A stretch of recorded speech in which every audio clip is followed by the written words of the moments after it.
students, welcome. Today we discuss about flower. Okay, you can see in this picture you are shown three branches of a rose. Okay, A, B, and C. Which one will help you best to recognize the plant? You are able to recognize this plant. You can see this is a rose plant, and by only seeing A diagram, we cannot recognize. By seeing C, we can recognize this is a rose plant because there is a flower of rose and we understand it very nicely. Okay, so flower is also very important part. Now you know which part is flower, which part is root, which part is stem. Okay, let's discuss more about this flower. Okay, this is a flower you can see here, rose flower. The most prominent part of this flower is petals. You can see here in this diagram. This is called petals. There are a number of petals in this rose. Okay, we can see number of petals. Number two, sepal. This is also very important part of flower. So these two parts are very important, petals and sepal. Okay.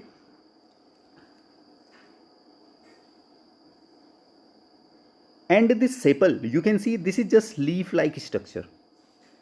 And in this diagram, I can count 1, 2, 3, 4, 5 sepals. And in this diagram, there are number of petals. There are number of petals. They join together. Petals and sepals.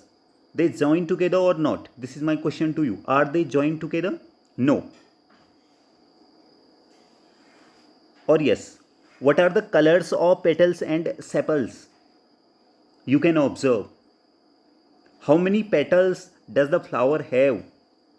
In this condition, in this plant, I am saying that in this rose plant, in this rose flower, there are 5 sepals and number of petals. But we have other flowers also. You can see here, you can see this flower. In this flower, we can see that there are only one petal and only one stamen. And the color of this flower is also different. It means that the color of flower may be vary, it may be different.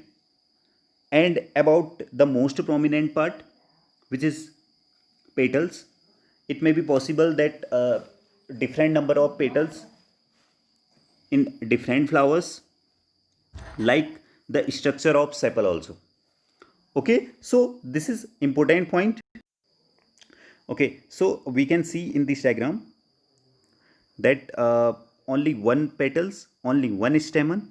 So we can say this thing that the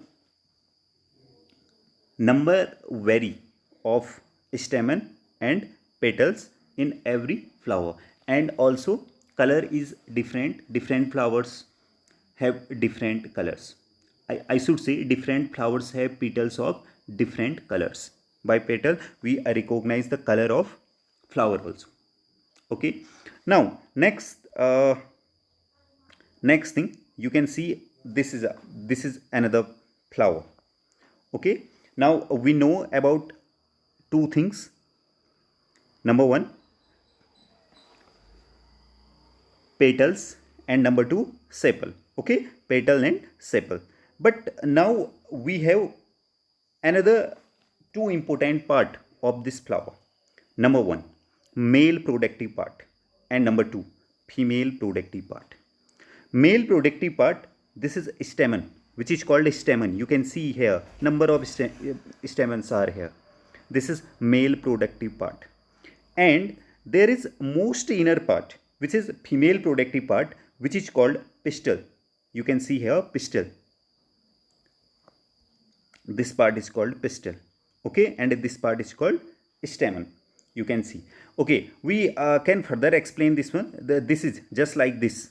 Okay, this is a stamen, or this is a male productive part, and it has also two parts. The uppermost part is called anther, and the lower part is called just a rod like structure you can see here. This part is called filament.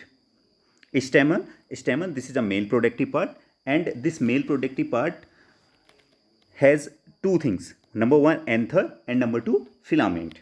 And the innermost part is called pistil, and this pistil is female productive part, and this female productive part has three important parts. You can see these parts are stigma, style, and ovary.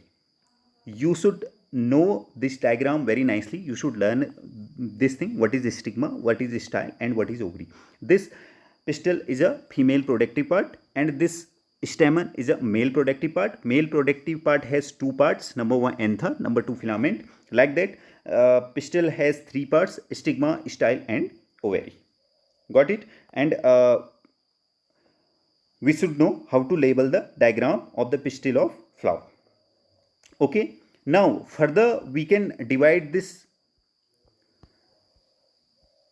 part, ovary. Okay. When we cut, we can cut it two ways. By longitudinal cut, you can see here this cut is called longitudinal cut. Okay. And this cut is called transverse cut. When we see there, when we cut ovary in longitudinal cut, you can see in this diagram, and this is transverse cut, then we find out ovules there. Ovules are there. These ovules are also very important part. This ovary becomes fruit. You should know this thing. This ovary become fruits, and this ovules become seeds after some time. So this is very important part of flower. Got it? So you have to learn this flower part like that. Thank you, dear student.